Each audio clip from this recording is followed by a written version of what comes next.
2 de novembro, seja muito bem-vindo ao Plano Anual de Leitura da Bíblia com Lana e Rosane. E hoje nós vamos ler João do capítulo 7 ao capítulo 8. Capítulo 7. Jesus e os seus irmãos. Depois disso, Jesus começou a andar pela Galileia. Ele não queria andar pela Judéia, pois os líderes judeus dali estavam querendo matá-lo. Aconteceu que a festa dos judeus, chamada Festa das Barracas, estava perto.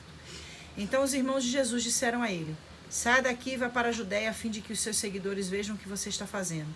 Pois quem quer ser bem conhecido não deve esconder o que está fazendo, já que você faz essas coisas desde que todos o conheçam.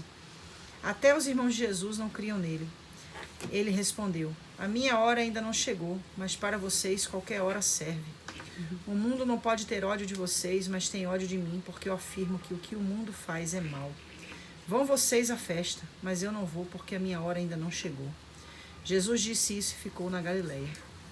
Jesus na festa das barracas. Depois que seus irmãos foram à festa, Jesus também foi, mas fez isso em segredo e não publicamente. Os líderes judeus o procuravam na festa e perguntavam: onde é que está aquele homem? Na multidão havia muita gente comentando sobre ele. Alguns diziam: ele é bom. Não é não, ele engana o povo, afirmavam outros. Mas ninguém falava abertamente sobre ele, porque todos tinham medo dos líderes judeus. Quando a festa já estava no meio, Jesus foi ao templo e começou a ensinar. Os líderes judeus ficaram muito admirados e diziam: como é que ele sabe tanto sem ter estudado? Jesus disse: o que eu ensino não vem de mim, mas vem de Deus que me enviou. Quem quiser fazer a vontade de Deus saberá se o meu ensino vem de Deus ou se falo em meu próprio nome. Quem fala em seu próprio nome está procurando ser elogiado, mas quem quer conseguir louvores para aquele que o enviou, esse é honesto e não há falsidade nele. Foi Moisés quem deu a lei a vocês, não foi? No entanto, nenhum de vocês obedece à lei. Por que vocês estão querendo me matar? A multidão respondeu: você está dominado por um demônio. Quem é que está querendo matá-lo? Então Jesus disse: eu fiz um milagre e todos vocês estão admirados por causa disso. Vocês circundam o menino até no sábado porque Moisés mandou fazer isso. Mas a verdade é que a circuncisão não começou com Moisés, mas com os patriarcas. Para não deixarem de cumprir a lei de Moisés, vocês circundam o menino mesmo no sábado. Então, por que ficam com raiva de mim quando eu curo completamente uma pessoa no sábado? Parem de julgar pelas aparências e julguem com justiça. É Jesus o Messias? Algumas pessoas que moravam em Jerusalém perguntavam: não é este o homem que estão querendo matar? Vejam, ele está falando em público e ninguém diz nada contra ele. Será que as autoridades sabem mesmo que ele é o Messias? No entanto, quando o Messias vier, ninguém saberá de onde ele é, e nós sabemos de onde este homem vem. Quando estava ensinando no pátio do templo, Jesus disse bem alto: será que vocês me conhecem mesmo e sabem de onde eu sou? Eu não vim por minha própria conta. Aquele que me enviou é verdadeiro, porém vocês não o conhecem. Mas eu o conheço porque venho dele e fui mandado por ele. Então quiseram prender Jesus, mas ninguém fez isso porque a sua hora ainda não tinha chegado. Porém, muitas pessoas que estavam na multidão creram nele e perguntavam: quando o Messias vier, será que vai fazer milagres maiores do que este homem tem feito? Guardas mandados para prender Jesus. Os fariseus ouviram a multidão comentando essas coisas sobre Jesus, e por isso eles e os chefes dos sacerdotes mandaram guardas para o prenderem. Jesus disse: eu vou ficar com vocês só mais um pouco, e depois irei para aquele que me enviou. Vocês vão me procurar e não vão me achar, pois não podem ir para onde eu vou. Então os líderes judeus começaram a comentar: para onde será que ele vai que não o poderemos achar? Será que ele vai morar com os judeus que moram no estrangeiro? Será que vai ensinar os não-judeus? O que será que ele quis dizer quando afirmou: vocês vão me procurar e não vão me achar, pois não podem ir para onde eu vou? A fonte de água viva. O último dia da festa era o mais importante. Naquele dia, Jesus se pôs de pé e disse bem alto: se alguém tem sede, venha a mim e beba. Como diz as Escrituras Sagradas, rios de água viva vão jorrar do coração de quem crê em mim. Jesus estava falando a respeito do Espírito Santo, que aqueles que criam nele iriam receber. Essas pessoas não tinham recebido o Espírito porque Jesus ainda não havia voltado para a presença gloriosa de Deus. O povo se divide. Muitas pessoas que ouviram essas palavras afirmavam: de fato este homem é o profeta. Outros diziam: ele é o Messias. E ainda outras pessoas perguntavam: mas será que o Messias virá da Galileia? As Escrituras Sagradas dizem que o Messias será descendente de Davi e vai nascer em Belém, onde Davi morou. Então o povo se dividiu por causa dele. Alguns queriam prender Jesus, mas ninguém fez isso. Os líderes judeus não creem. Os guardas voltaram para o lugar onde estavam os chefes dos sacerdotes e os fariseus. E eles perguntaram: por que vocês não trouxeram aquele homem? Eles responderam: ninguém nunca falou como ele. Então os fariseus disseram aos sacerdotes: será que vocês também foram enganados? Por acaso nenhuma autoridade ou algum fariseu creu nele? Essa gente que não conhece a lei está amaldiçoada por Deus. Mas Nicodemos, que era um deles e que certa ocasião havia falado com Jesus, disse: de acordo com a nossa lei, não podemos condenar o homem sem ouvi-lo primeiro e descobrir o que ele fez. Por acaso você também é da Galileia? Perguntaram eles. Estude as Escrituras Sagradas e verá que da Galileia nunca surgiu nenhum profeta. Jesus perdoa uma mulher apanhada em adultério. Depois, todos foram para casa, mas Jesus foi para o Monte das Oliveiras. De madrugada, ele voltou ao pátio do templo e o povo se reuniu em volta dele. Jesus estava sentado ensinando a todos. Aí alguns mestres da lei e fariseus levaram a Jesus uma mulher que tinha sido apanhada em adultério e a obrigaram a ficar de pé no meio de todos. Eles disseram: mestre, essa mulher foi apanhada no ato de adultério. De acordo com a lei de Moisés, que Moisés nos deu, as mulheres adúlteras devem ser mortas a pedradas. Mas o Senhor, o que diz sobre isso? Eles fizeram essa pergunta para conseguir uma prova contra Jesus, pois queriam acusá-lo. Mas ele se abaixou e começou a escrever no chão com o dedo.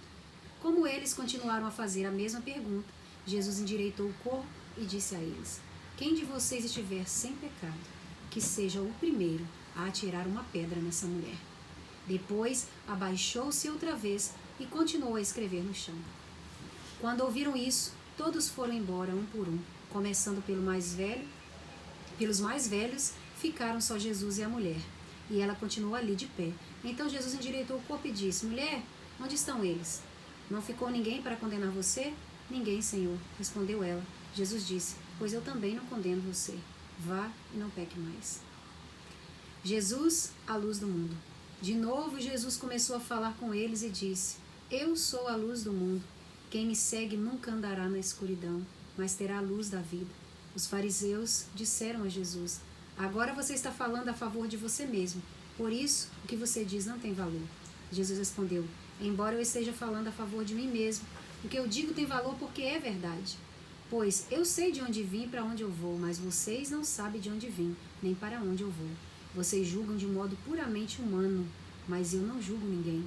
E se eu julgar, o meu julgamento é verdadeiro, porque não julgo sozinho, pois o Pai que me enviou está comigo.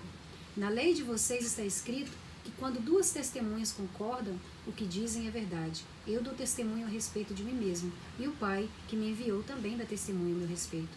Onde está o seu Pai? Perguntaram. Jesus respondeu: vocês não me conhecem, também não conhecem meu Pai. Se de fato me conhecessem, conheceriam também meu Pai.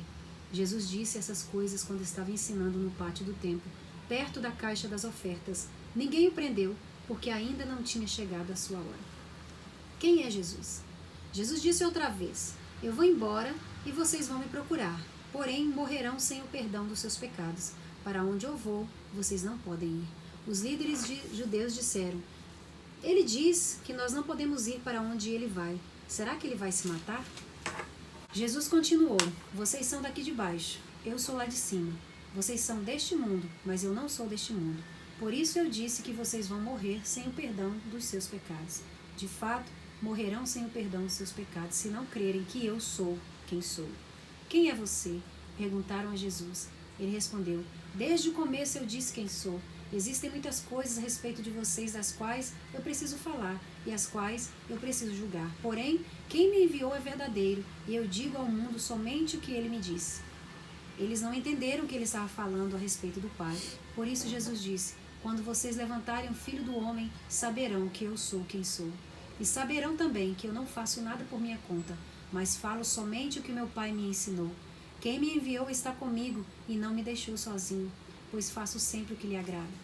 Quando Jesus disse isso, muitos creram nele, os escravos e os livres. Então Jesus disse para os que creram nele: se vocês continuarem a obedecer os meus ensinamentos, serão de fato os meus discípulos, e conhecerão a verdade os libertará. Eles responderam: nós somos descendentes de Abraão e nunca fomos escravos de ninguém. Como é que você diz que ficaremos livres? Jesus disse a eles: eu afirmo a vocês que isso é verdade. Quem peca é escravo do pecado. O escravo não fica sempre com a família, mas o filho sempre faz parte da família. Se o filho os libertar, vocês serão de fato livres. Eu sei que vocês são descendentes de Abraão, porém estão tentando me matar, porque não aceitam os meus ensinamentos. Eu falo das coisas que meu pai me mostrou, mas vocês fazem o que aprenderam com o pai de vocês. O nosso pai é Abraão, responderam eles. Então Jesus disse: se vocês fossem de fato filhos de Abraão, fariam o que ele fez. Mas eu lhes tenho dito a verdade que ouvi de Deus, e assim mesmo vocês estão tentando me matar. Abraão nunca fez uma coisa assim. Vocês estão fazendo o que o pai de vocês fez. Eles responderam: nós não somos filhos ilegítimos, nós temos um pai que é Deus. Jesus disse a eles: se Deus fosse de fato o pai de vocês, então vocês me amariam, pois eu vim de Deus e agora estou aqui. Eu não vim por minha própria conta, mas foi Deus que me enviou. Por que é que vocês não entendem o que eu digo? É porque não querem ouvir a minha mensagem. Vocês são filho do diabo e querem fazer o que o pai de vocês quer. Desde a criação do mundo ele foi assassino e nunca esteve ao lado da verdade, porque nele não existe verdade. Quando o diabo mente, está apenas fazendo o que é o seu costume, pois é mentiroso e é o pai de todas as mentiras. Mas, porque eu digo a verdade, vocês não creem em mim. Qual de vocês pode provar que eu tenho algum pecado? Se digo a verdade, por que não creem em mim? A pessoa que é de Deus escuta as palavras de Deus. Vocês não escutam as palavras de Deus, porque vocês não são dele. Jesus e Abraão. Eles disseram a Jesus: por acaso não temos razão quando dizemos que você é samaritano e está dominado por um demônio? Jesus respondeu: eu não estou dominado por nenhum demônio. Respeito meu Pai, mas vocês me desrespeitam. Não procuro conseguir elogios para mim mesmo, mas existe alguém que procura consegui-lo para mim. E ele é o juiz. Eu afirmo a vocês que isso é verdade. Quem obedecer aos meus ensinamentos não morrerá nunca. Então eles disseram: agora temos a certeza de que você está dominado por um demônio. Abraão e todos os profetas morreram, mas você diz: quem obedecer aos meus ensinamentos não morrerá nunca. Será que você é mais importante do que Abraão, nosso pai, que morreu? E os profetas também morreram. Quem você pensa que é? Ele respondeu: se eu elogiasse a mim mesmo, os meus elogios não valeriam nada. Quem me elogia é o meu Pai, o mesmo que vocês dizem que é o Deus de vocês. Vocês nunca conheceram a Deus, mas eu o conheço. Se eu disser que não conheço, serei mentiroso como vocês, mas eu conheço e obedeço ao que ele manda. Abraão, o pai de vocês, ficou alegre ao ver o tempo da minha vinda. Ele viu esse tempo e ficou feliz. Você não tem nem 50 anos e viu Abraão? Perguntaram eles. Eu afirmo a vocês que isso é verdade. Antes de Abraão nascer, eu sou, respondeu Jesus. Então eles pegaram pedras para atirar em Jesus, mas ele se escondeu e saiu do pátio do templo. Menina, imagina a tensão lá naquele momento. Jesus não parou de falar um minuto. E respostas sábias, palavras precisas.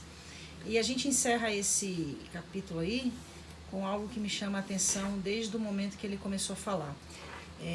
Então eles pegaram pedras para atirar em Jesus, mas ele escondeu e saiu do pátio do templo. Ele se escondeu. Quando os irmãos de Jesus falaram para ele da festa, das barracas, ele disse: ainda não é chegado o meu tempo. Para vocês não importa o tempo. Mas para mim importa. Qualquer hora para vocês é o tempo, mas para mim importa. E aí, em outras ocasiões, diz, né, que ele não foi pego, não conseguiram fazer mal a ele. Está aqui, ó, versículo 20 do capítulo 8. Ninguém o prendeu porque ainda não tinha chegado a sua hora. Aí termina o capítulo 8 dizendo: então pegaram pedras para tirar dele, mas ele se escondeu e saiu do pátio do templo. Ou seja, Jesus sabia o tempo para todas as coisas. Ele sabia que não era o momento, né? Ele tinha consciência plena para todas as coisas. Como ele é Jesus, né? Com certeza ele pensou: é imprudente eu ficar aqui, né? Então, ele sabia que era imprudência ele ficar ali. Então, sim, porque ainda não havia chegado o tempo dele morrer. Ele ainda tinha uma obra a fazer. Ele era Deus, né? Sim. Ele é Deus, então ele estava falando a respeito de quem ele era no Pai. Mas sim, ele não usou isso. Ele, não é minha hora, eu vou, como diz, eu vou vazar daqui. Como é importante a gente compreender os tempos, né? A hora de se colocar, a hora de se posicionar, a hora de responder, a hora de enfrentar a situação, a hora de estar presente, a hora de estar ausente. Ele tinha essa compreensão. Por isso que todas as coisas aconteceram na vida dele segundo o tempo e o propósito de Deus para ele. A gente enxerga muito essa necessidade de Jesus de estar caminhando em concordância ao projeto de Deus, ao plano de Deus. E ele diz, eu achei muito interessante quando ele diz, eu não vim por minha conta própria, foi Deus quem me enviou. Ou seja, eu estou aqui para cumprir a vontade daquele que me enviou. Inclusive, quem me enviou foi ele. Eu não vim por causa da minha própria decisão, mas eu vim porque ele quis me enviar. Então, ele tinha essa necessidade. E ele falou várias vezes, eu não preciso de elogios. Assim, eu acho que ele pensava, tô nem aí para elogios, porque eu tô aqui, né, pai, fazendo a tua vontade, né? Sim. Então, para ele, tanto fazia, né, se elogiassem ele ou não. Eu, inclusive, marquei na leitura de ontem, no capítulo 5, né, quando fala assim, no versículo 35, João era como uma lamparina que estava acesa e brilhava, e por algum tempo vocês se alegraram com a luz dele. Mas eu tenho um testemunho ao meu favor ainda mais forte do que o que o João deu, são as coisas que eu faço. Ou seja, João falou positivamente de Jesus, falou coisas boas a respeito de Jesus, mas aí Jesus fala assim, olha, que bom que ele deu um bom testemunho a meu respeito, mas eu tenho um testemunho que é maior do que o que ele falou, que são as coisas que eu faço. E aí a gente volta para essa compreensão de que não é somente o que as pessoas dizem, porque há dois lados na moeda. Tem aquelas coisas que as pessoas dizem que são coerentes, como o que João falou de Jesus, e as obras de Jesus testificavam e ainda falavam a respeito dele mais ainda, mas tinha outro lado, que era que os fariseus falavam dele. Ou seja, tinha também a má fama que ele tinha boa fama através de João, que falava a verdade, e tinha a má fama através dos fariseus que queriam prejudicá-lo. Então o que ele está dizendo aqui eu tenho um testemunho a meu favor mais forte do que qualquer pessoa pode dizer de mim, seja positivo ou seja negativo, as coisas que eu faço. E é muito lindo quando ele fala, eu sou, né? Eu sou o que sou. É lindo, é muito bonita essa parte. Nossa, quando ele fala lindo, isso. Gente. Quem você é? Eu sou o que sou, aqui no versículo 58. Eu afirmo a vocês que isto é verdade. Antes de Abraão nascer, eu sou. E é bonito quando ele fala, né, que quando ele fosse tirado, né, quando chegasse o momento, eles iam saber que ele era quem ele falava que era. Sim. Né? Ele sabia de tudo, Sim. Né? De tudo, de tudo. E é por isso que aí eu me lembro de uma canção que diz, né, que o importante mesmo é o nosso caso com Deus. Ou seja, no sentido do quê? No final, o que vai contar não é os elogios, nem as calúnias que se falam a respeito. É isso aí. Mas é realmente o que existe entre a gente e Deus. Aqui, ó, no 28 que ele fala, quando vocês levantarem o Filho do Homem, saberão que eu sou quem sou. E saberão também que eu não faço nada por minha conta, mas falo somente o que meu pai me ensinou. Ou seja, ele era realmente totalmente guiado. Veículo, assim, totalmente consciente, né, de quem ele era. Jesus, né, querida? É Jesus, né?